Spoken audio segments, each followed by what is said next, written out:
પૃથ્વી ઉપર પધારીને તે સમયમાં જે મુક્તોને દર્શન આપ્યા, સુખ આપ્યું, તે વાત જ જુદી છે. એના કીર્તનો જ્યારે આપણે સાંભળીએ ને ત્યારે ખ્યાલ આવે. મૂર્તિનું શું સુખ છે, પરમાત્માની વાણીનું શું સુખ છે, ત્યારે ખ્યાલ આવે. તે જમાનામાં ઘણી તકલીફો હતી,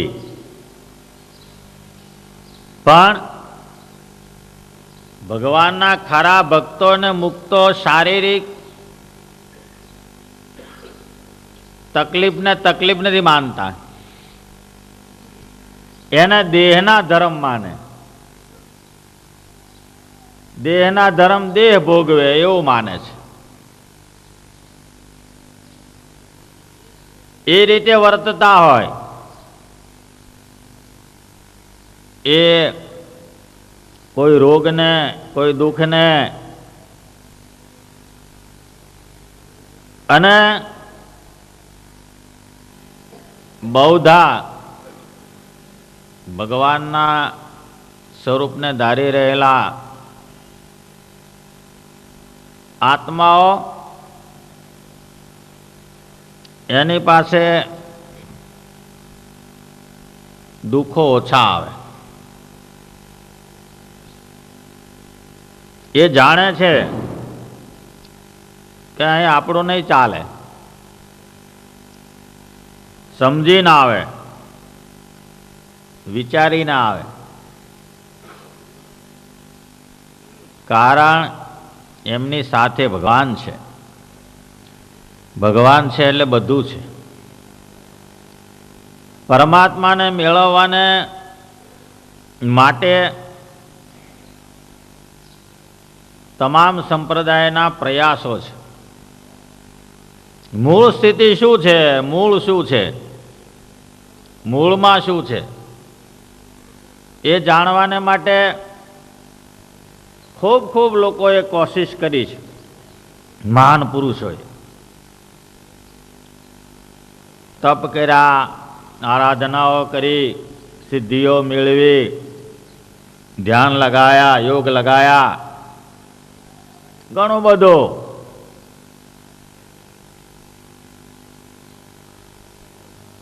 સાધનથી સાધ્ય ભગવાનને કરવા બહુ કઠણ છે.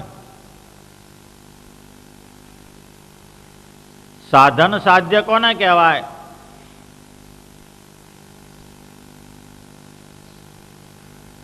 કોઈના કુવેને એન્જિનથી તમે પાણી ખેતરમાં લો એટલે કલાકે 25 રૂપિયા ચડે, 40 રૂપિયા ચડે. 2, 3, 4, 5 પાણી લઈએ આપણે ત્યારે બાજરી પાકે, ઘઉં પાકે, ડાંગર પાકે. અને બીજા બધાય ઘણી બધી પાછી અંદર આપણે મહેનત કરીએ. સાધન સાધ્ય થયું અને કૃપા સાધ્ય ઉપરથી વરસાદ બરાબર પડે, 1 પૈસો હાલવાનો નહીં, કાંઈ નહીં. એ પાણીની વાત જુદી, એનાથી થતું અનાજ પાણી એ આખી વાત જુદી. કૃપા થઈ ભગવાનની, નદી, નાળા, તળાવ, ખેતરા બધું છલકાવી દે. આટલો સાધન સાધ્ય અને કૃપા સાધ્યમાં ફેર છે. નાવડીમાં બેસીને મુહા નદી તરો, સમુદ્રને આ કાંઠેથી પેલે કાંઠે જતા રહ્યો, એ કૃપા સાધ્ય થયું. સહેલાઈથી વગર પરસેવે વાત કરતા કરતા હામો કિનારો આવી જાય અને અંદર પડીને તરતો તરતો જાય, એ સાધન સાધ્ય થયું. હવે સમુદ્ર તરવાનો થાય એમાં સાધન સાધ્ય કામ લાગે નહીં, ગમે એટલો બળવાનો હોય. કારણ એના સાધનો મર્યાદિત છે અને સમુદ્ર અમર્યાદિત છે. આપણી પાસે સાધન બહુ ટૂંકા છે, એટલે પૂર્વના ઇતિહાસોમાં બી એ બતાવ્યું કે સાધન સાધ્યથી મોક્ષને કેટલા પામ્યા? ત્યાં શાસ્ત્ર ના પાડે છે, નૌકા વગર શક્ય જ નથી. અને કૃપા સાધ્યથી તો કે લક્ષાવધિ માણસો, કૃપા સાધ્યથી લક્ષાવધિ માણસો ભગવાનની અમી દ્રષ્ટિ થાય, કૃપા દ્રષ્ટિ થાય. એટલા માટે જલ્દી ભગવાનની કૃપા મેળવવાને માટે તો કે ભક્તિ માર્ગ, ધર્મ અને ભક્તિ જે રાખે એને ત્યાં ભગવાન હાજર હાજર જ હોય. કારણ કે ધર્મ અને ભક્તિ એ ભગવાનના માતા પિતા, જ્યાં માતા પિતા હોય ત્યાં છોકરો હોય. ધર્મ અને ભક્તિ એને જે માણસ કરે છે ભગવાનને મેળવવાનો પ્રયત્ન, એ સહેજે સહેજે બહુ ટૂંકો માર્ગ, ભક્તિ માર્ગ, બહુ ઓછા સાધનની જરૂર પડે એમાં. એની અંદર નવવિધ પ્રકારની ભક્તિ આપણને બતાવી.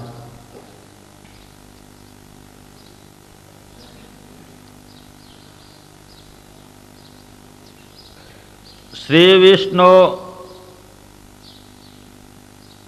ભગવાનની ભક્તિમાં શ્રવણમ, કીર્તનમ, વિષ્ણુ સ્મરણમ, પાદ સેવનમ, અર્ચનમ, દાસ્યમ, સખ્યમ, આત્મનિવેદનમ, 9 પ્રકાર પાડ્યા. 9 પ્રકાર એટલા માટે પડ્યા કે 9 પ્રકારના સ્વભાવવાળા જીવો,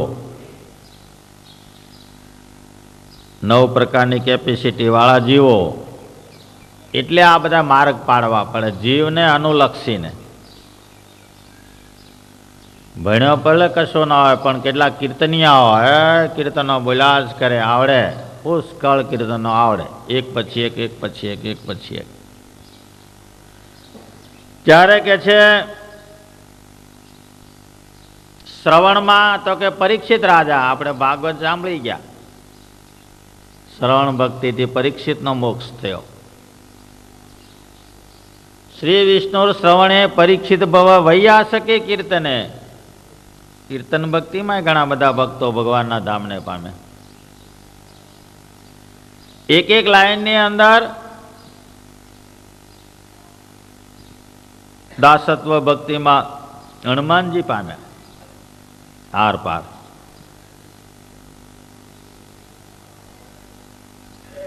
આ સારી એ જે ભક્તિ છે એ તો શાસ્ત્રમાં એના એક એક નમૂના લખ્યા, નામ લખ્યા છે કે ભાઈ આ તર્યા, આ તર્યા, એક જ, બાકી તો કંઈ તરી ગયા છે, નામ એક એક લખ્યા. કેમ કે આ માર્ગ બરાબર છે એના માટે. શ્રવણના વિધિ સહિત શ્રવણ, વિધિ ઉઠવાથી તે ઠેઠ સુધી લાગુ પડે દિવસ દરમિયાન. એમાં ખોરાકનું પહેલું નિયમન લે, શરીરનું પહેલું નિયમન સાચવવાનું, તો જ ભક્તિ સફળ થાય. પછી દેવદર્શન, જેની આપણે શ્રવણ ભક્તિ કરીએ એના દેવદર્શન પહેલા. ત્યાર પછી આપણા જે નિયમો હોય કરવાના, નિયમને પતાવીને પછી શ્રવણ ભક્તિમાં બેસે. એક એક લીલા ચરિત્રને અંદર ઉતારતો જાય. સવાર ને સાંજ કથામાં ભગવાનને સ્પર્શતા જે ચરિત્રો આવ્યા હોય એનું રાતે શ્રવણ કરે, મનન કરે. આજે આટલા આટલા ચરિત્રો આવ્યા, જે વસ્તુને એને જરૂર નથી એની જરૂર નથી. શાસ્ત્રમાં બધું આવતું હોય, બધું આપણા માટે નથી. એની અંદર ભગવાને જે અલૌકિક લીલાઓ કરી હોય એ આપણને ફીટ બેસે, એને જરૂર આપણે ભક્તિ માર્ગના પોષણને માટે. ત્યારે ભગવાનના સંબંધમાં ઘણા આવે, રામનું આપણે સ્મરણ કરીએ એટલે રાવણ આવી જ જાય, કારણ કે બધું જોઈન્ટ છે. તો કે એની જરૂર નથી, પછી રામની જરૂર છે. સાંભળ્યું ખરું? એના સંબંધમાં જે કંઈ આવ્યું એ સાંભળ્યું. કીચકનો મહારાજે જેતલપુરમાં પરાભવ કર્યો, પિબેકનો પરાભવ કર્યો, આવા કંઈ અસુરોના નાશ કર્યા. એ બધું આવ્યા પછી એને પાછો લોપ કરી દેવાનો, વિસ્મરણ.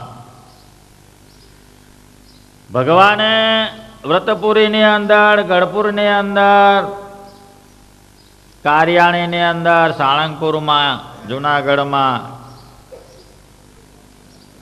જે કંઈ લીલા ચરિત્રો કર્યા, મોટા મોટા સ્થાનોની અંદર, રસ્તામાં કંઈ ભગવાને ગામોને પવિત્ર બનાવ્યા, એનું સ્મરણ. એ અંદરથી માખણ નીકળ્યું. વલોણું કર્યું ને એમાંથી માખણ નીકળ્યું. છાશ તો 5-10 મણ છે, માખણ અંદર 1-1.5 કિલો હોય, એ કે લાંબુ ના હોય. એ એનો સાર. એટલા માટે નવવિધ પ્રકારની ભક્તિમાં બીજી જે ભક્તિઓ છે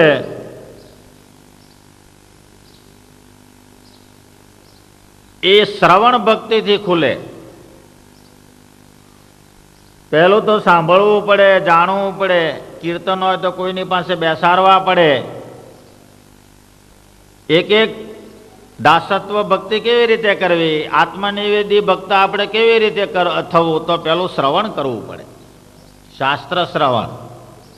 એટલે મેન ભક્તિ શ્રવણ ભક્તિ છે. એનાથી 8 ભક્તિઓના દ્વાર ખુલે. આત્મનિવેદી ભક્ત અને ઓલો ભક્ત ધામને 2 પામવાના છે. આત્મનિવેદી ભક્તને સારી ક્રિયા પોતે કરવાની હોય છે. જ્યારે બીજા ભક્તો છે ઘરમાં રાંધે, ભગવાનને ધરાવીને જમે, બીજા છે તે પાણી સરસ માટલું ભર્યું હોય તે ભગવાનને ધરાવીને પાણી પીવે. ઓલાને જાતે જ માટલું ભરવાનું, જાતે જ રાંધવાનું ને રાતે થાળ કરીને ભગવાનને ધરવાનું. આપણે નહીં ઘણા કહેતા કે ફલાણા ભાઈ આમાં એ કોઈનું ખાતા નથી. એવા ઘણા ભક્તો, એને શું કહેવાય? આત્મનિવેદી ભક્ત. આત્મનિવેદી ભક્ત નવરો હોય ને તો એને આ ચાલે.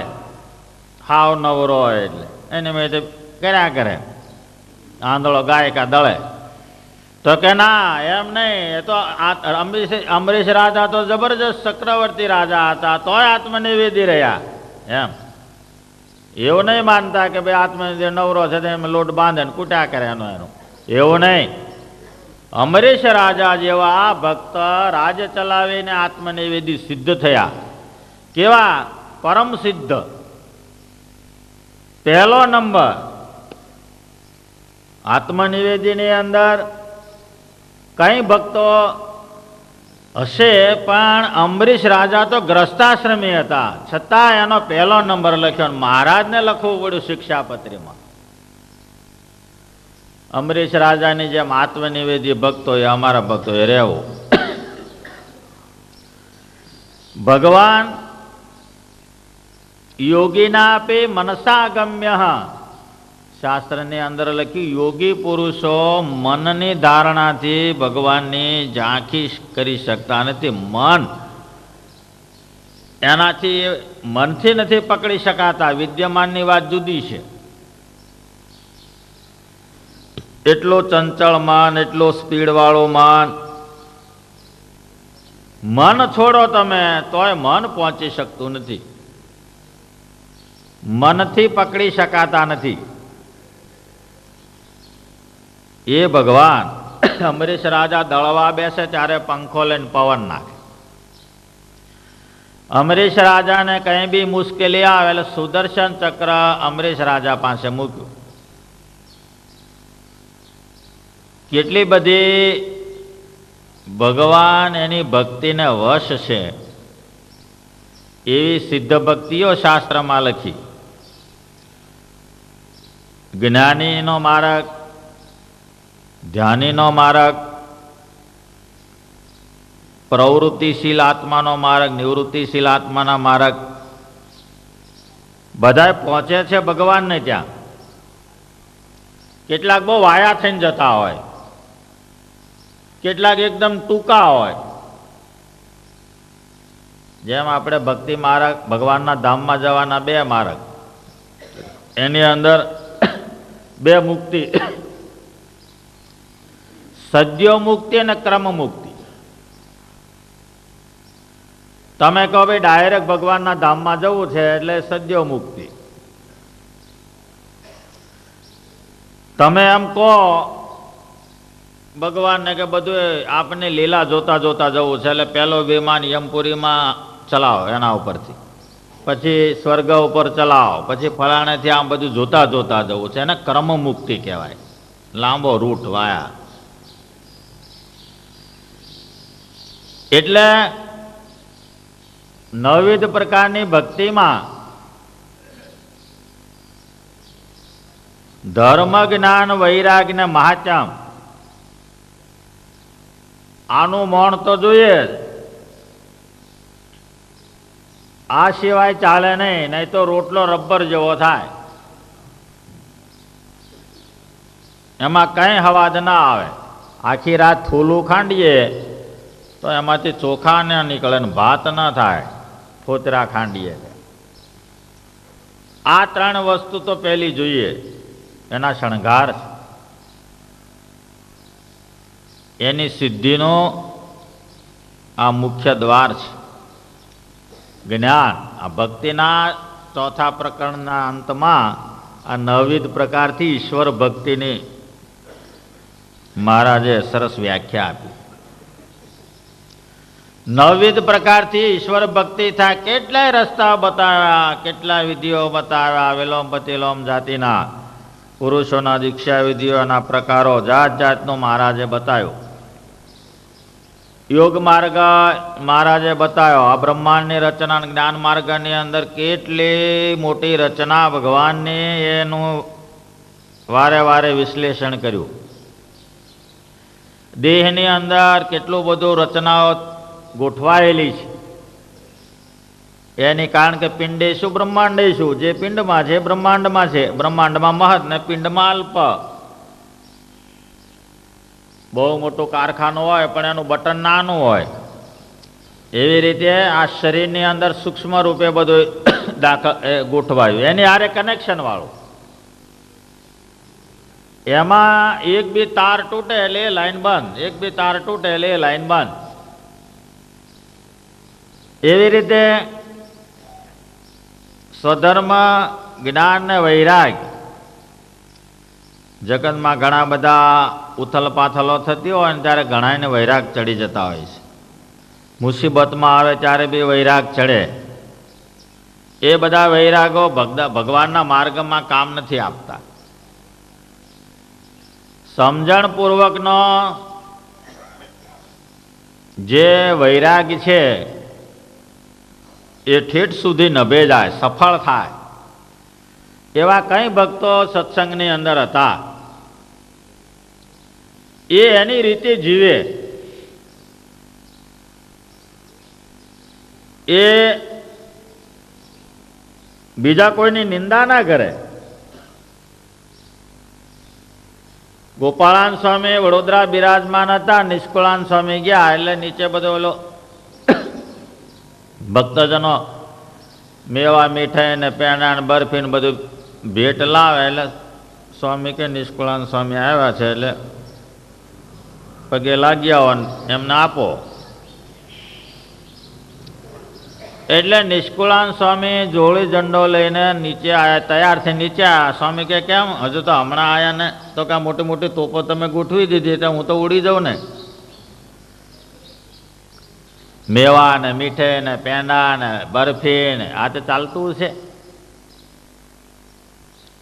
સ્વામી કે સારું રહ્યો, હવે તમારે અનુકૂળ પ્રમાણે રહેજો. એમની પ્રકૃતિ વૈરાગ્યની, સૂકું ખાય, નીરસ ખાય. જેને તમે વખાણ કરો ને એનો એ તરત ત્યાગ કરે. ભગવાનને પૂજાની અંદર દ્રાક્ષ ધરાય. એમાં કોઈક ભગતે જોયું કે સ્વામી દ્રાક્ષ પૂજામાં હવારમાં ભગવાનને ધરાવે છે. કોઈક પડીકું લાવીને મૂક્યું તો બધું ઉસેટી દીધું. પૂજાની દ્રાક્ષ અને ઓલી દ્રાક્ષ, એ સ્વરૂપ. ત્યારે જ્ઞાનીને ન ચાલે. ગોપાળાન સ્વામી કે ભગવાનને ધારીને જે વખતે જે થાળ થયો એને ભગવાનને ધરાવવાનો. આપણે શા માટે એને એમ કહેવું જોઈએ કે ભાઈ આ હું ખાઉં છું કે આ મારું છે કે આ ફલાણું છે? આપણે ભાર લેવાનો જ નહીં. હારું ને નરસું બે કૃષ્ણાર્પણ. સકર્મ ફળ ત્યાગી સત્યાગી ઇતિ વિધિ હતી. કર્મના ફળને ગ્રસ્ત નહીં છોડવાના, ત્યાગી નહીં છોડવાના. આશા સિવાય કોઈ પણ પદાર્થ હું કરું છું એવું અંદરથી જ કાઢી નાખવાનું. વ્યવહાર માર્ગમાં ભગવાનને સોંપીને જ ચાલવાનું. વાણી જે રીતની જીવનની અંદર ગૂંથી રાખવાની કે એમ જ બોલાય. મહારાજની ઈચ્છા, મહારાજનું કર્યું થાય, મહારાજ કહે એમ કરું છું, મહારાજની આજ્ઞાથી કરું છું. આ બધી સારી એ ચીજ ભગવાનના ભક્તિ માર્ગ, મોક્ષ માર્ગ અને વ્યવહાર માર્ગ બે ભગવાનને સોંપી દેવા. દાદા ખાચર ને શ્રીજી મહારાજ મળ્યા પછી મહારાજ જયારે ગઢપુર પહેલામાં પહેલા કારિયાણીથી આવ્યા અને તે વખતે તો અભય રાજા હતા. શ્રીજી મહારાજને અભય રાજે 9 વર્ષ સેવ્યા છે. તે દરમિયાન જ્યારથી ગઢપુરમાં પગ મૂક્યો ત્યારથી એમનું સારું એ કુટુંબ કૃષ્ણાર્પણ કર્યું.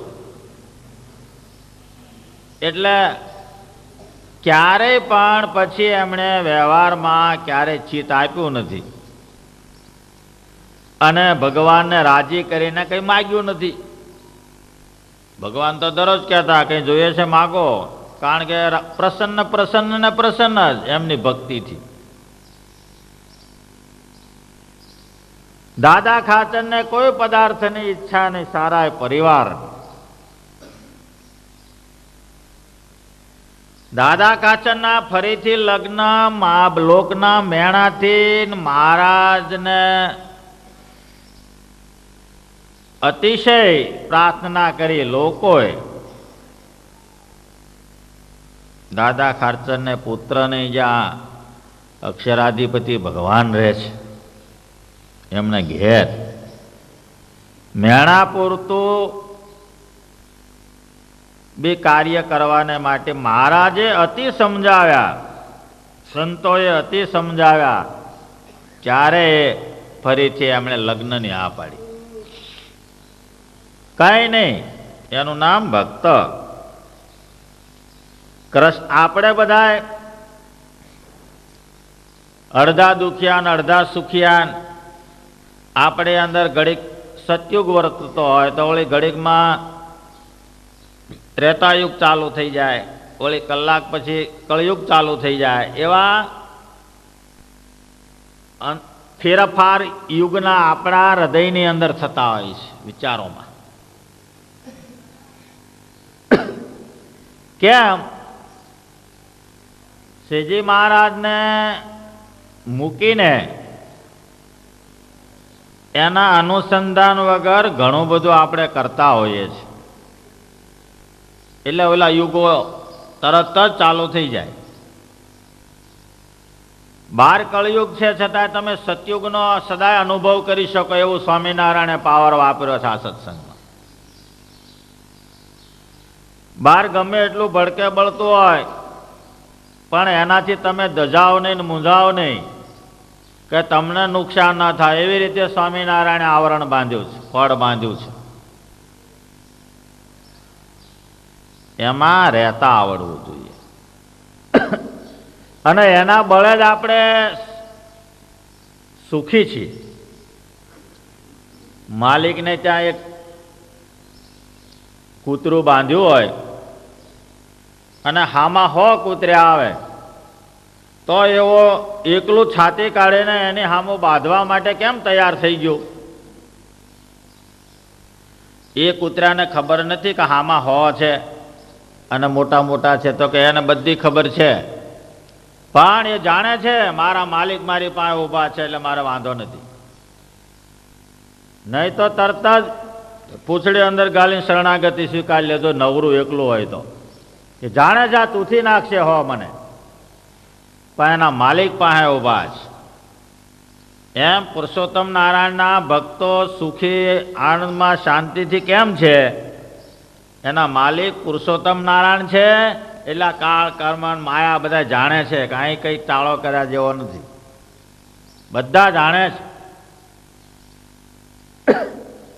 સચ્ચિદાનંદ સ્વામી ઇન્દ્રને પાટો મારી આવ્યા હતા. ક્યારે? એ ક્યારે શક્ય બને? કે પરમાત્મા સાથે હતા માટે. નહીં તો એ ગજુ છે. આમાં એક ઓર્ડિનરી માણસને પાટો મારવું કઠણ થઈ પડે. ભક્તિ કરશો, દર્શન કરશો, સેવા કરશો, ઉત્સવ સમય કરશો, એને કોઈ આંચ નહીં આવે. ઉત્સવને સમયમાં જેવો તમે સંકલ્પ કરો એવો થાય. સાથી એમ થાય છે તો કે એમાં કરતા હરતા ભગવાન છે. ભગવાનનું કામ ભગવાન કરે. જ્યારે આપણે આશ્રિત થયા એટલે શરણાગતિ સ્વીકારી, ત્યારથી આરંભીને કંઠી બાંધી, ત્યારથી આરંભીને આપણું કશું ના રહ્યું. આપણી પાસે કશું હતું બી નહીં. જેમ દેવાદાર માણસ એને સગો હોય, સુખી માણસ, એ શું કે ઓલાને કે તારું દેવું હું બધું ભરી દઉં છું, હવે તારે બીજું કાંઈ કરવાનું નહીં, મારી પેઢીએ બેસવાનું, બસ બીજું કાંઈ નહીં. તો આ જમાનામાં એવું બનતું હોય છે.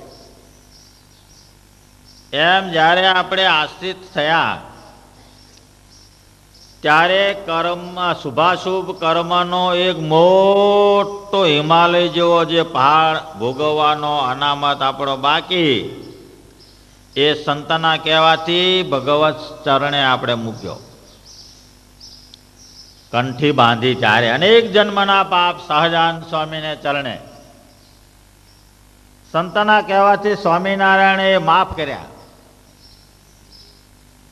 પછી શું? પછી સ્વામિનારાયણની પેઢી ઉપર બેહવાનું, કામકાજ કરવાનું, રોટલા મળે, રહેવાનું મળે, ખાવાનું મળે, એને જોઈતા પદાર્થ મળે, પછી બીજું નહીં કરવાનું.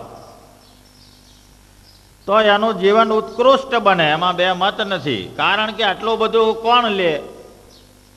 આટલું બધું લે કોણ? અનેક જન્મના દુષ્કૃત. પાછો હિમાલય જેવો ઢગલો, એમ શેર બશેર પાશેર નહીં. એને કોણ લે? કોણ ઉચકી શકે? કોણ બાળી શકે? એને બાળવાને માટે કેટલા પુણ્યની જરૂર પડે, એનો વિચાર કરો તો ખ્યાલ આવે. ગમે એટલો પુણ્યાત્મા હોય તોય શક્ય ન બને. એટલા માટે સંત પોતાને શરણે નથી લેતા, એ ભગવાનની હારે જોઈન્ટ કરી હાલે છે. સંત પોતાને શરણે લઈ શકે નહીં, એનું પુણ્ય ખલાસ થઈ જાય. એટલે બારોબાર ભગવાનને ચરણ એ જીવને મૂકી આપે. ભગવાનના નામમાં, ભગવાનના સ્મરણમાં, ભગવાનના દર્શનમાં, ભગવાનના લીલા ચરિત્રો સાંભળવામાં એક ક્ષણવાર તોય પણ હિમાલય જેવા કઈ ઢગલા હોય ને તો બાળીને ભસ્મ કરી નાખે એવી તાકાત છે. માટે એ બે જીવના એવા પાપ લીધા છે, કરોડો અસંખ્ય જીવોના. અસંખ્ય જીવો શરણે આવ્યા, એના પામર પતિ તો ઉધાર્યા અગણિત નર નારી. એટલા માટે શ્રીજી મહારાજે નવવિધ પ્રકારની ભક્તિમાં કોઈ એક ભક્તિ શ્રેષ્ઠ પ્રાધાન્ય રાખીને ભગવાનને મેળવવાના, ભગવાનની પ્રાપ્તિ થાય છે. જીવનની અંદર એને ભક્તિ માર્ગમાં રસ હોય એટલે એને તરત ખ્યાલ આવે, શોધે. ખ્યાલ ના આવે તો શોધે, વારે વારે સંત સમાગમ કરે, શાસ્ત્રનું વાંચન રાખે વારે ને વારે, અને એમાંથી એને આખો ખ્યાલ આવી જાય મારા માટે આ માર્ગ બરાબર છે. એની અંદર પંચવર્તમાન એ પાયા છે, એનો ખ્યાલ રાખવાનો, એમાં બાંધછોડ ન આવે. બીજા બધામાં થાય, આમાં નહીં. એનું અનુસંધાન રાખીને શરણાગતિ જ્યારે આપવામાં આવે છે ત્યારે એની પાસેથી આ 5 વસ્તુની તો કબૂલાત સંતો બી લે છે કે ભાઈ આ 5 વસ્તુ તારે પંચવર્તમાનનો ખ્યાલ રાખવાનો. ભાઈ એક દિવસ ન ખવાય કે ન પીવાય તો કઈ એમાં વાંધો નથી આવતો. લોકો ગાડીમાં 2-3 દાડા મુસાફરી કરે તો પાણી પીતા નથી ને ખાતાય નથી. આફ્રિકાથી કચ્છી લોકો વિમાનમાં નીકળે, ભુજમાં ગયા નહીં ધોઈને દર્શન કરીને જમે છે ને પીવે છે. એવા કઈ હરિભગત છે આજે બી. કેટલો સમય જાય, શું થશે, કેમ રહેવાશે એવું નહીં. એ તો જીવન પર્યંત એ જ રીતે ચાલતા હોય, એમને એનો ખ્યાલે ના આવે, ભૂખે ના લાગે ને તરસે ના લાગે, કારણ કે એની ચિંતા તો ભગવાનને હોય છે. માણસો આપણે જોઈએ છે, દવાખાનામાં જઈએ ત્યારે ખ્યાલ આવે કોઈએ મહિનાથી ખાધું નથી, કોઈએ 2 મહિનાથી ખાધું નથી, કોઈને મહિનાથી પાણી ઉતરતું નથી, 2 મહિનાથી ખાધું. કઈ જીવો તમને જાત જાત ના મળે. આમ ત્યારે એને ખ્યાલ આવે કે આપણે 1 દિવસ નથી રહી શકતા, આપણે 2 દિવસ નથી રહી શકતા, ત્યારે એને એનો ખ્યાલ આવે. પરાણે રહે છે એમાં પુણ્ય નથી, સમજીને રહે તો એમાં પુણ્ય છે, આજ્ઞા પળાય છે. બહુ મોટો ફરક છે સમજવામાં. જ માણસ છે સમજીને કરે. એટલા માટે શ્રીજી મહારાજે અહીંયા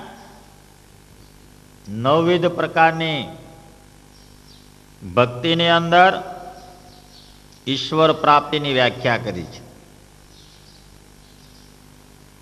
સુરત મુનિ પ્રતાપસિંહ નામના રાજાના પ્રત્યે કહે છે, એ રાજન, મયારામ ભટ્ટના પૂછવાથી ભગવાને ધર્મનું નિરૂપણ કર્યું છે. આ વાત વારે વારે કહેવાની થાય છે. કેમ? પાયો છે એટલે આપણે જોવું જ પડે, કોન્ક્રીટ બરાબર પડ્યો કે નહીં, મસાલો બરાબર પડ્યો કે નહીં, હાથી પગો નીચે કર્યો કે નહીં, એની નીચે પાછું પોતું છે કેમ, બધું જોવું પડે. પાયો છે ને એટલે બીજું બધું ચાલે. પોપડા ઉખડી ગયા તો ફરીથી પાછો પ્લાસ્ટર મારે, પણ પાયો હચમચી જાય તો મુશ્કેલીનો પાર નહીં. એનું લેવર, એનું બધું જ વારે વારે એને તપાસવો પડે કે વાંકું ચૂકવું નથી ને. એટલે ધર્મનું નિરૂપણ મહારાજે કર્યું. શ્રીજી મહારાજે બીજા પ્રકરણમાં બહુ સુંદર નિરૂપણ કર્યું છે.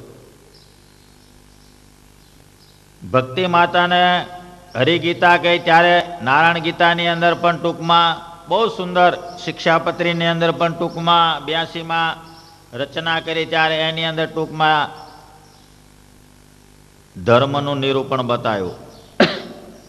અહીંયા મયારામ ભટ્ટ મહારાજને કહે છે, ત્યારે ધર્મનું નિરૂપણ પહેલું કેમ આવ્યું? તમે ઘરમાંથી પગ મૂકો ને ધર્મ ચાલુ થઈ જાય. પગ મૂકો ને ધર્મ શું ચાલુ થઈ જાય? દ્રષ્ટિનું નિયમન. પગ મૂકવામાં પૃથ્વીને ગાળીને ચાલવું પડે. શાસ્ત્રનો મત છે પૃથ્વી તમારીથી, પૃથ્વી ઉપર તમે ચાલો છો એમ બીજા જીવ બી ચાલે છે. મકોડાનું ઝુંડ જતું હોય ને પગ મૂકો, ને કીડીઓનું ઝુંડ જતું હોય ને પગ મૂકો, બીજા કંઈ જીવો જતા ને પગ મૂકીને આપણે ગમે ત્યાં દ્રષ્ટિ નાખીને ચાલ્યા કરીએ.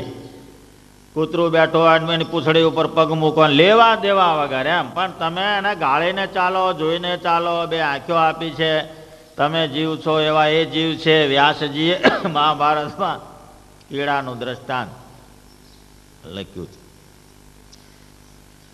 કે ભાઈ કીડો ગાળાનો અવાજ થયો ને એટલે રસ્તામાંથી આમ ઝડપ કરી રસ્તો પ્રસાર કરવા માટે. એટલે વ્યાસજીએ ઊભો રાખ્યો. કેમ ભાઈ જલ્દી ઉતાવળ ગતિ કરી? તો કે ગાળાનો અવાજ આવે છે. એટલે ગાળાનો અવાજ આવે છે એટલે અરે આવું સુંદર મારું શરીર, અને ગાડું જો ધીમો ચાલુ ગાડું ઉપરથી ફરી વળે તો દેહ પડી જાય ને. એટલે તારે કઈ ગાયકવાડની ગાદી પડી રહેવાની? તે મળમાં જ પડ્યો છો, મળમાં તું પડ્યો છો. બહુ સુંદર શરીર. પગ મૂકો. હવે એનું એને માધ્યમ છે પોતાના શરીરનું, એના ઉપર એનો પૂરો અધિકાર છે. એને આપણે ગમે તેમ ચાલીને પગ તળે દબાઈને મારી નાખીએ એ આપણને અધિકાર નથી આપ્યો. જોઈને ચાલો. મારવાનો કોઈને અધિકાર નથી આપ્યો, જીવાડવાનો આપ્યો છે. દુષ્કાળ પડે એના લોકોને જીવાડો, અન્ન સદાવ્રત બાંધીને તમે ગરીબોને જીવાડો, કંઈ આપીને જીવાડો. એટલે તમને ગવર્મેન્ટ અને ભગવાનના ભક્તો ગામ ભેગું થઈને તમારને શાબાશી આપે.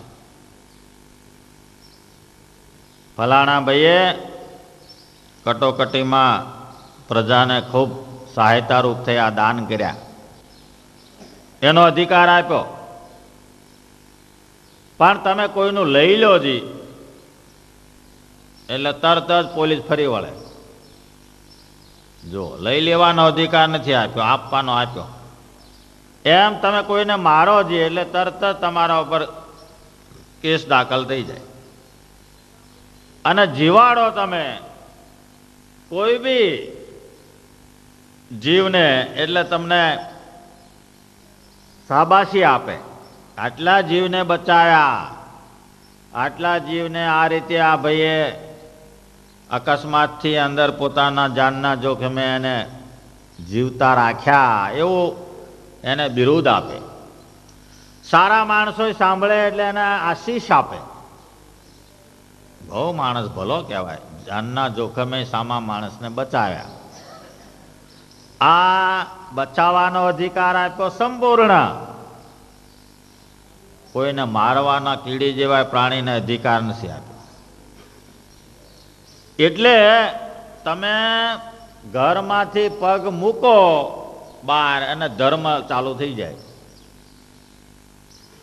પાછા ઘરમાં આવતા સુધી એ તમારે આગળ ને આગળ, આગળ ને આગળ એવડો એ ચાલતો હોય. હવે આનું અનુસંધાન રાખો તમે. એટલે રાતે તમને ઊંઘ બહુ સારી આવે.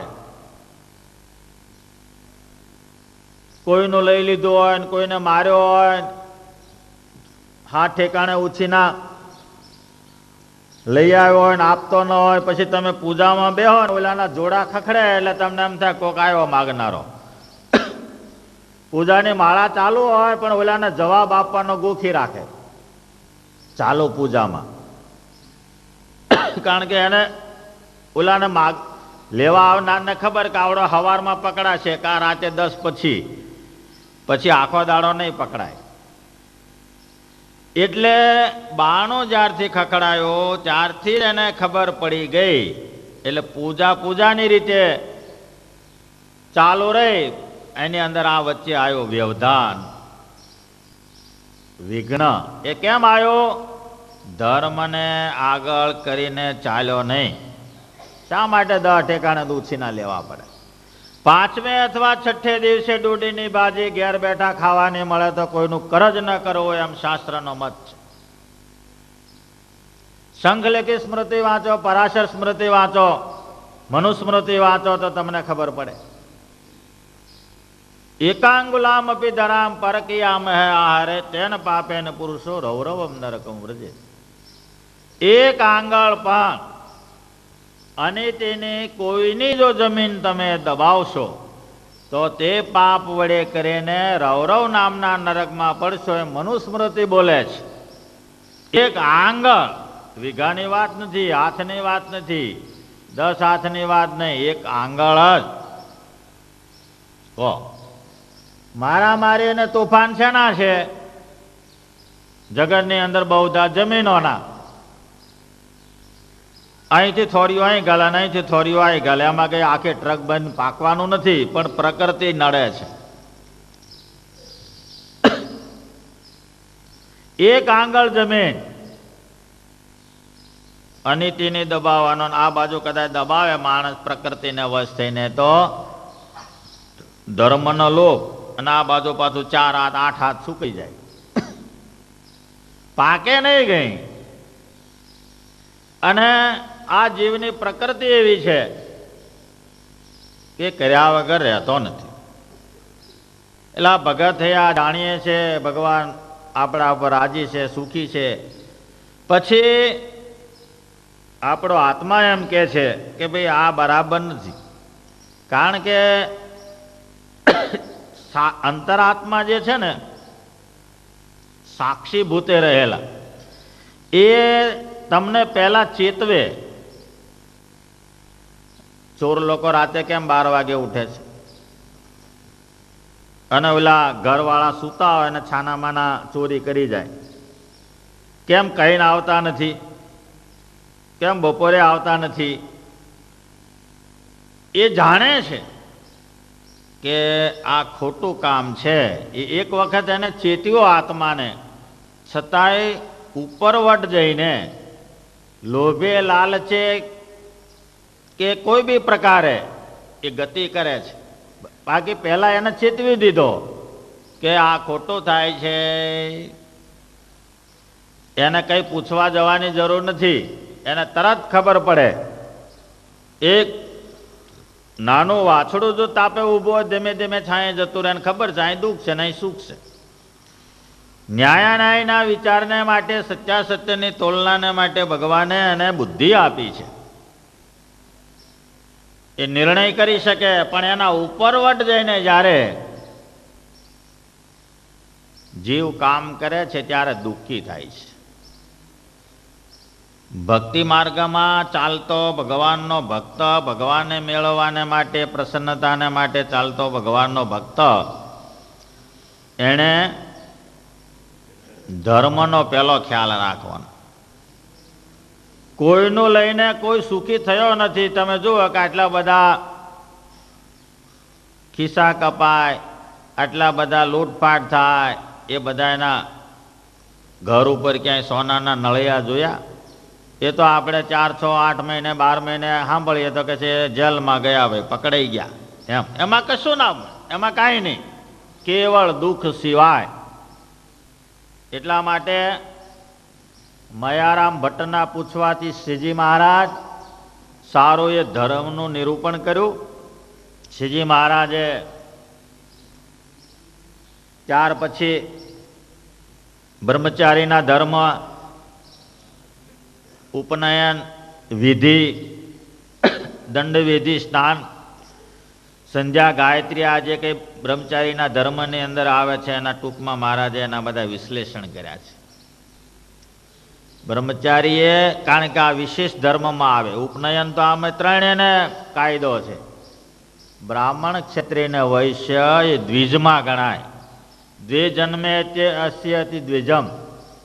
એને એક તો માતા પિતાથી જન્મ, અને એક છે તે ઉપનયન સંસ્કાર આપે ત્યારે. કારણ કે આ ત્રણેય વર્ણને વેદનો અધિકાર છે ભણવાનો, એટલે આ ત્રણેય દ્વિજ કહેવાય. પણ બ્રાહ્મણોને જનોઈ રહીને આ બેને નીકળી ગઈ, આને બિચારાને દરો જે છે તે હળ હાંકવાનું, એટલે હળના એમાં ગમે તેના એમાં ભરાય એટલે વારે વારે તૂટી જાય. હવે એ ક્યાં ઊભો રહે ક્યાં, ને ક્યાંથી પછી પાછી બીજી જનોઈ લાવે. એટલે એણે પછી શું કર્યું, કેડે બાંધી દીધી, ગળાને બદલે કેડે, એટલે કંદોરા રૂપે ચાલ્યો. જેમ જનોઈને 3 દોરા એમ કંદોરાને 3 દોરા. અને લગ્ન વખતે કંદોરો ખાસ આપવામાં આવે. આજે બી જનોઈને બદલે કંદોરો બાંધો ભાઈ, તો બીજું શું થાય, જનોઈ ત્રીજા દાડે તૂટે અને કામ કરવાનું. જનોઈ તૂટી જાય તો ત્યાંથી ખસાય નહીં, તો કોણ નવરો હોય તો ગામમાંથી પાછો બામણ હોદીને જનોઈ લઈ આવે. એ ખાતું લાંબુ ચાલે નહીં. ખેતીવાળાને, બીજા કામવાળાને, કોથળા ઉચકનારને, પ્રવૃત્તિમાં જે માણસ પરિશ્રમ કરીને સાંજે રોટલો ખાતો હોય એના જનોઈના તાતણા કામ ના આપે. એટલે એ લોકોએ એની રીતે, પણ શાસ્ત્રનો મત જનોઈનો અધિકાર છે આ લોકોને, એવો એમણે આપ્યો. વેદાધ્યયનનો અધિકાર છે ત્રૈવર્ણિકને, એવો એક નિર્ણય લીધો છે. એટલે સારાએ જે ધર્મો છે એની અંદર વિશેષ ધર્મમાં કોને કોને શું શું કરવું, એની અંદર બ્રહ્મચારી ધર્મની અંદર એ આવે.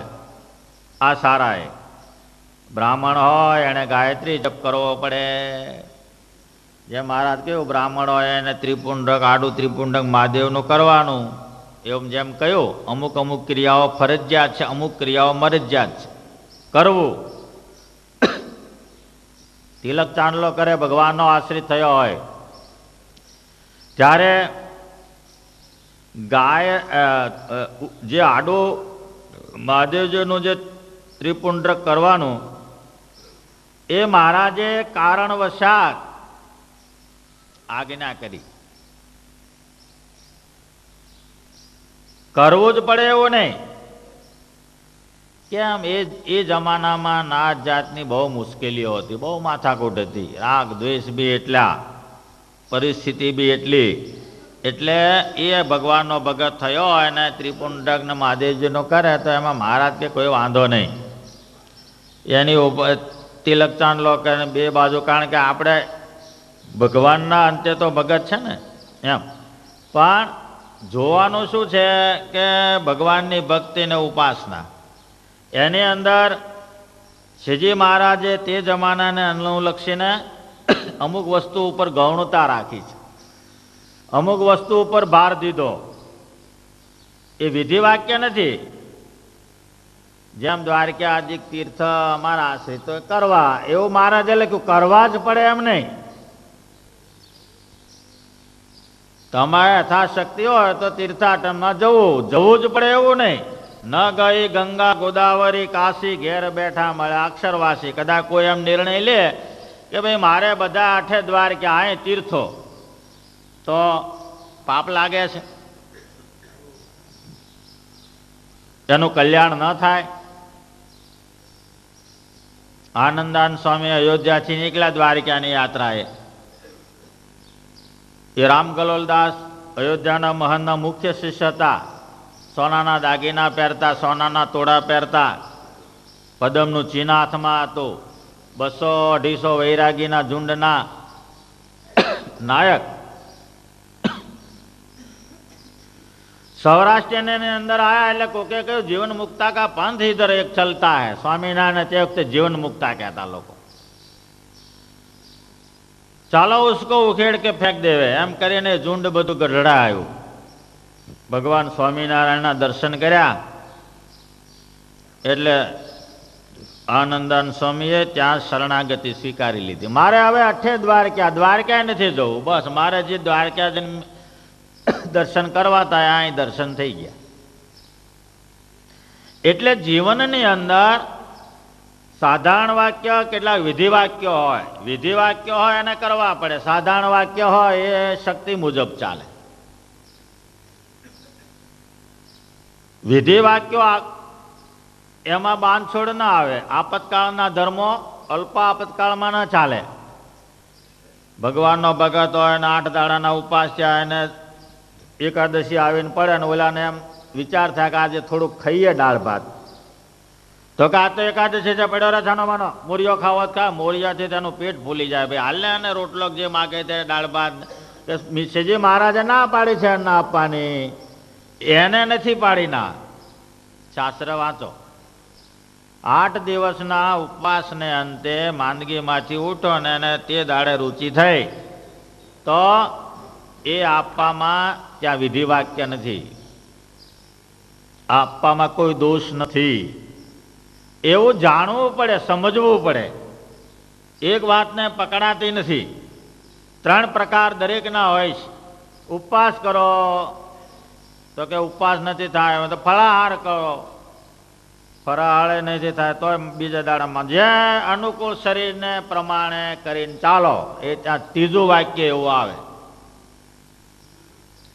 મેન મુદ્દો ક્યાં જાય છે? ભક્તિ ઉપર જાય છે. ઉપવાસ કરાવો પરાણે, પછી 8 દાડા માંદો પડી રહે એટલે 8 દાડાની પૂજા જાય, માળા જાય, દર્શન જાય. આ 3 ગયા બિચારાને. એમ અન્નની કોઈ વિશેષતા નથી.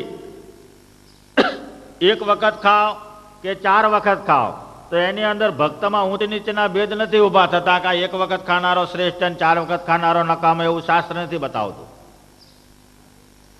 એ તો શરીરને અનુકૂળ પ્રમાણે કોઈ ધારણા પારણા કરે, કોઈ બીજું કરે. બીજું જે શરીરની અંદર પરમાત્માએ રચેલી જે નાનકડી જે કોથળી છે એની અંદર તો માપસરનું નાખવું જ પડે છે. એક આરે ઓલો નાખે 3 દાડાનો ખોરાક, જેમ ઊંટિયું છે 8 દાડાનું ભરી રાખે છે એવી રીતે. અને આવડો આ ધીમે ધીમે ધીમે એમાં બીજો કોઈ લાંબો ફરક નથી. ભક્તિમાં એમાં કોઈ ફેર પડતો નથી ને આને વહેલા રાજી થઈ જાય ને ઓલાને મોડા રાજી થઈ જાય એવું નથી. એની કોઈ વિશેષતા નથી. પાંદડા ખાઈને મરી ગયા તોય કોઈને કોઈ પામી શક્યા નથી. એની વિશેષતા નથી. સમજણમાં ભક્તિ માર્ગ, એની વાસ્તવિકતા અને એની અંદર પરમાત્મા પ્રત્યેનો પ્રેમ એ જ કામ આપે, બીજું કોઈ વસ્તુ કામ ના આપે. એ તો શરીરની પ્રકૃતિ પ્રમાણે તમારે અન્ન આહાર, લોકો અન્ન નથી ખાતા ને જીવન જીવે છે. એ આખું કુટુંબ કલકત્તામાં છે, આખું કુટુંબે અન્ન નથી ખાધું જિંદગીમાં અને રહે છે. અન્ન ના ખાય તો ફળ ફૂલ ખાય, બીજું ખાય, દૂધ પીવે, રહી શકાય. લ્યો એને કાયમ એકાદશી. એટલે અને દુર્વાસા મુનિ કેટલી ગોપીઓ એક હારે ગઈને બધાના થાળ જમી ગયા તો એ ભૂખની બારસે ના લખે કે આવો ખાધો કરો નક્કામો, એવું નહીં લખ્યો. એને શ્રેષ્ઠ લખ્યા છે. દુર્વાસાને ત્યાં ઉતારી નહીં પાડ્યા શાસ્ત્રકારોએ. જે વસ્તુ ગૌણ છે આપણે શું સમજી ગયા?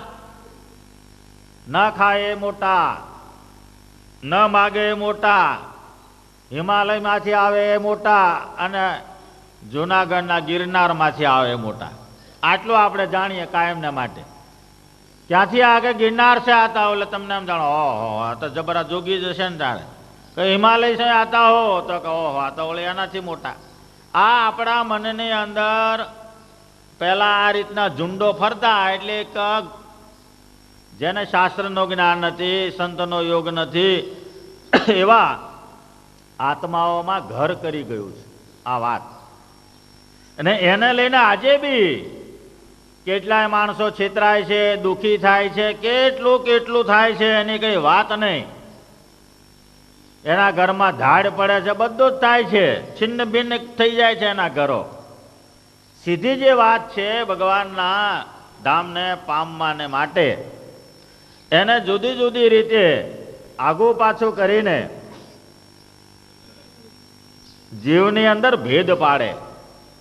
જીવની અંદર કોઈ એવી વસ્તુ દાખલ કરી દે કે એ માણસ દર્શન પહેલા બીજું જ જોયા કરતો હોય. એની પ્રકૃતિ એવી કરી નાખે જિંદગી સુધી એવડો હેરાન થઈ જાય.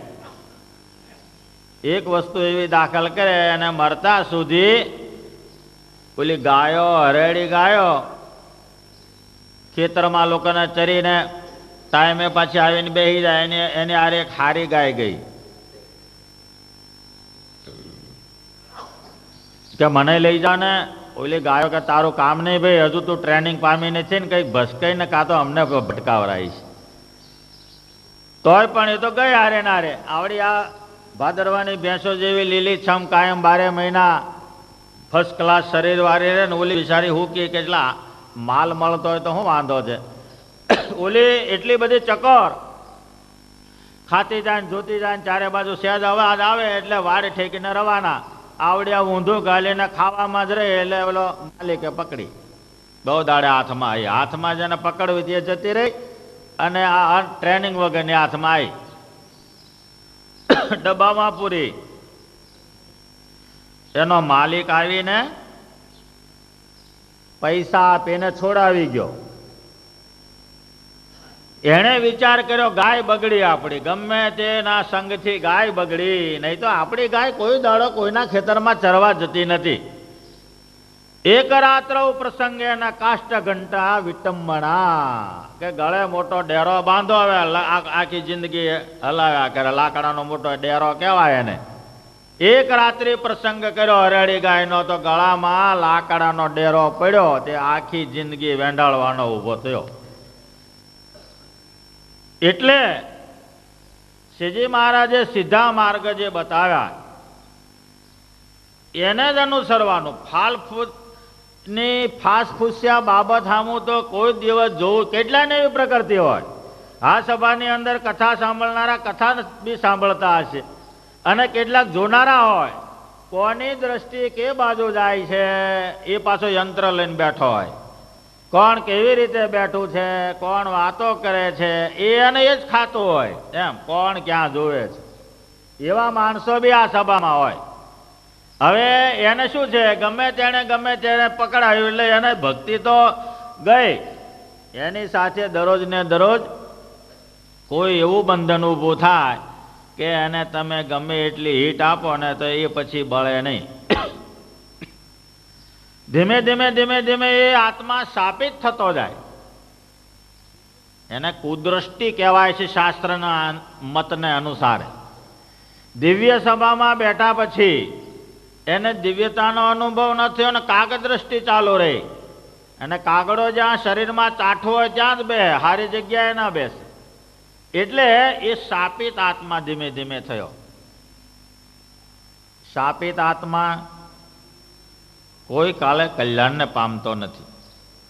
ધીમે ધીમે ભગવાનના ભક્તોમાં અવગુણ આવે, ભગવાનના સંતમાં અવગુણ આવે, સત્સંગમાં છેવટે અવગુણ આવે અને એને પડે જ છૂટક્યો. અને કાયમ ઉતરેલી ખીચડી જેવું મોડું અને એમના કાયમ ફર્યા કરતો. એને કોઈ દાડો આનંદ જ ના હોય. એમ મોડું પડેલું જો એને તમે ગમે ત્યારે જુઓ. કેમ કે કોકે એને એવી ખોટી ગોળી પાય એની એમાં એ રાચા કરે બિચારો. જીવનું તો જાય પણ એનો સંગ કરે ને એને મુશ્કેલી. અને કેટલાક ને એવી પ્રકૃતિ કે બહુ જ્ઞાની છે, બહુ સમજુ છે એટલે બેહે. કેટલાક ને એવી પ્રકૃતિ હોય છે. શ્રીજી મહારાજે ના પાડી છે. ખાણે ખૂચકે કળયુગની અંદર સમાગમ કરવાનો નિષેધ છે. કથા વાર્તા સભા મંડપમાં થતી હોય એને સાંભળવાનો આદેશ છે. એટલા માટે જ આવડો મોટો સભા મંડપ કર્યો ને. ખાણે ખૂંચકે ક્યાંય કથા વાર્તાનો નિષેધ છે. કારણ કે ખાણે ખૂંચે કથા વાર્તા કરીને કઈ જીવો પડી ગયા. આ જીવની પ્રકૃતિ એવી છે.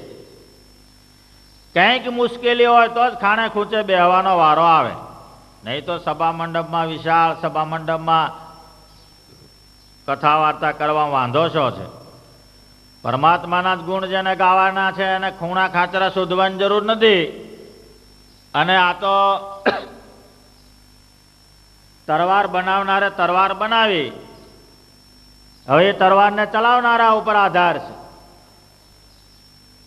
એમ તૈયાર શાસ્ત્ર, તૈયાર મંદિર, તૈયાર દેવ અને તૈયાર શાસ્ત્રને સંભળાવનારા કથાકાર પછી એની જેટલી તાકાત હોય ને એટલું મેળવે, એટલો જીવ બળવાન થાય, એટલો સમર્થ થાય, એટલો શક્તિશાળી થાય. અને જો મરેલું માંદલું હોય તો એનાથી તરવાર ઉપડે નહીં, પછી ઘા કરવાની ક્યાં વાત છે? એમ ભગવાન પાસે આવે તોય મેળવી ન શકે, મહાન પુરુષ પાસે આવે તોય મેળવી ન શકે, અને સત્સંગમાં જીવન પર્યંત રહે તોય મેળવી ન શકે. એને શું કહેવાય? પૂછલી ઘેર ઢોર, આપણે જાડી ભાષામાં લખ્યું છે કે એને હાંગડા ઘાલીને ઊંચું કરે અને ઓલા લાકડા હોય ત્યાં સુધી ઊભું રહે, લાકડા ખેંચી લે એટલે ભૂ દઈને પડે, એમાં કાંઈ હવાજ નહીં, એનાથી કશું જ થાય નહીં કાર્ય સિદ્ધિ. દેવ પૂજન, અષ્ટ પ્રકારની મૂર્તિઓના પૂજનના પ્રકાર મહારાજે બતાવ્યા. કારણ કે આપણી પાસે કશું ન, આપણે એવા સ્થાનમાં જઈ ચડ્યા કે પીવાના પાણીના ફાંફા હોય ત્યાં તમે કહો 2 ડોલ નાવા જોશે, 1 ડોલ કોગળા કરવા જોશે, મારે પૂજા કરવી છે, ત્યાં ન ચાલે. ત્યાં બીજા 12 સ્નાન શાસ્ત્રમાં લખ્યા છે, એમાં સૂર્ય સ્નાન, ધૂળ સ્નાન, એ ત્યાં પ્રયોગ કરવો પડે. ત્યાં પાણી પીવાનું જ્યાં નથી એવા સ્થાનમાં તમે જઈને ઉભા રહ્યા અને ત્યાં 3 ડોલ પાણી માગો નાવા માટે, એવા સ્થાનની અંદર તમે ગયા, તમારી પાસે કાંઈ નથી, ત્યારે કે મનોમય ભગવાનની મૂર્તિ છે. અને આપણે ખેતરની અંદર ખેડૂતોને વસ્તુ પાકે, ખેતરમાં ઊભો દેવને ધરાવે, કારણ કે ખાવાની ઈચ્છા થાય કે કોઈને હાલવાની ઈચ્છા થાય. હવે ત્યાં કઈ મૂર્તિ છે? છતાંય ભગવાન જમે છે, એવા કઈ દાખલા છે? એ દિશા ગોપીનાથજી દેવની દિશા તરફ આમ કરે, કાં તો એના ગામમાં મંદિર હોય ત્યાં આમ કરે, ભગવાન જમજો. જમે એમાં બે મત નહીં. એ અનુસંધાન ભક્તોએ રાખવું જ પડે, કારણ કે માનસિક પૂજા સત્ય લખી છે શાસ્ત્રમાં, મનમાં કરેલું ભગવત સ્મરણ શ્રેષ્ઠ લખ્યું છે શાસ્ત્રમાં. સારા એ મોક્ષનું કારણ મન છે. મન એવ મનુષ્યાણામ કારણમ બંધ મોક્ષયો, શાસ્ત્રનો મત છે. એટલે મનોમય જે ભગવાનની મૂર્તિ, એ બી એક પ્રકાર છે. બીજી તો બધી મૂર્તિઓને આપણે સેવીએ છીએ, બધી મૂર્તિઓના આપણે દર્શન કર્યા છે, બધા તીર્થોમાં ફરીએ છીએ ને, એટલે બધી મૂર્તિઓના આપણે દર્શન કર્યા છે. એને સેવવાની રીતિ એક છે, એમનું ષોડશોપચારથી પૂજન કરવું એ રીત એક છે. સેવવાના ભગવાનને સેવા રીતિ એક ઠેકાણે કઈ એટલે બધે ચાલે. ગ્રસ્તાશ્રમમાં પ્રવેશ કરતો માણસ, એને પહેલું બ્રહ્મચર્ય આશ્રમ પાલન કરવાનો છે, ત્યાર પછી ત્રિવર્ણી ગુણને યજ્ઞોપવિત આદિક લઈને અભ્યાસમાં દાખલ થવાનું છે. એ અધ્યયન કરે, પેલો વેદાધ્યયન કરે, શાસ્ત્રાધ્યયન કરે, શાસ્ત્રનું જાણે, લોકાચાર જાણે, રીત રિવાજ જાણે, પોતાની કુળ પરંપરા જાણે. આ અધ્યયન. ખેતી વાળો ખેતીનું જાણે એના બાપની સાથે, સારું એ અધ્યયન થઈ ગયું, એ જીવન જીવી શકે એવો આધ્યાત્મિક માર્ગમાં ભગવાનને મેળવી શકે. પછી એને વિવાહ કાર્યની અંદર જવાનું, પછી બીજો આશ્રમ શરૂ થાય, ગ્રસ્થ આશ્રમ. પહેલો તો બ્રહ્મચર્ય આશ્રમ ની અંદર 25 વર્ષ સુધી એને જે કોઈ જાણવા યોગ્ય, મેળવવા યોગ્ય એ જ્ઞાન એને પ્રાપ્ત કરવાનું. એના વર્ણ, આશ્રમ અને એની સ્થિતિ, મર્યાદા, કોઈ પરંપરા બધી જોવી પડે. એટલે બ્રાહ્મણ ક્ષત્રિયને વૈશ્ય પોતાની જીવિકાવૃત્તિ પોતાના આશ્રમમાં ન ચાલતી હોય તો બીજા આશ્રમને અંગીકાર કરે. જીવિકાવૃત્તિ પૂરતું પાછું એનો શાસ્ત્રમાં પ્રાયશ્ચિત બી લખ્યા. પણ એ જીવિકાવૃત્તિ કેવી? બ્રાહ્મણ હોય અને કદાચ પોતાની જીવિકા વૃત્તિ માં પૂરી ન થતો હોય એ ખેતી કરે વૈશ્ય વૃત્તિ તો વાંધો નહીં. પણ બ્રાહ્મણ હોય ને મુંબઈમાં બૂટની દુકાન નાખે, હવે બીજી પેઢીએ શું દશા થાય? ત્રીજી પેઢીએ એનો શાસ્ત્રની અંદર આપતકાળની અંદર પણ આપતકાળમાં શું ગ્રહણ કરવું ને એ વિધિ વાક્ય લખ્યા છે. એ ના થાય. માંસની દુકાન નાખે, બીજી દારૂની દુકાન નાખે. આ તો વ્યવસાય છે ને કે છે ન વાંધો, આપણે કઈ ખાવું જોઈએ, બધું આપી દેવાનું છે લેવા આવે અને ખુદ ના. એ માંસનો સ્પર્શ, માંસનો વિક્રય એ દેશને ભાગી આત્મા થાય. ચામડાનો વિક્રય, ચામડાનું, કારણ કે એમાં આખો દાડો મન એમાં ને એમાં જ રહે. એ મહારાજે નિષેધ કર્યો. આ પ્રમાણે આપતકાળ ને અલ્પ આપતકાળ અને બ્રાહ્મણ ક્ષત્રિય વૈશ્ય એને પાલન કરવાનું જે પોતપોતાના ધર્મ એને અનુસંધાન રાખવાનું. નહીં તો આપણે શું થાય, દસમના દાડે આપતકાળ આવે એટલે એકાદશી આપણી રીતે થાય ને 12 આપતકાળ જતો રહે ને હાથ અડી થઈ જાય. એવો આપતકાળ નહીં. આપતકાળ જગત જાણે છે. આપતકાળ જગત નક્કી કરે, માણસો નક્કી કરે કે આ બરાબર છે. 10 દિવસના ઉપવાસ છે ને એમણે 11મે દિવસે એકાદશી દિવસે કઈક ખાવાની ઈચ્છા છે, કુડલું બુડલું કરી આલે, ત્યાં સંત હોય તો હા પાડે ને ભગવાનનો ભગત હોય તો એમ કે કદ્દે ને એમાં તર્ક જ એમ છે. કારણ કે એ આપતકાળ વાસ્તવિક છે એવો ખ્યાલ આવે.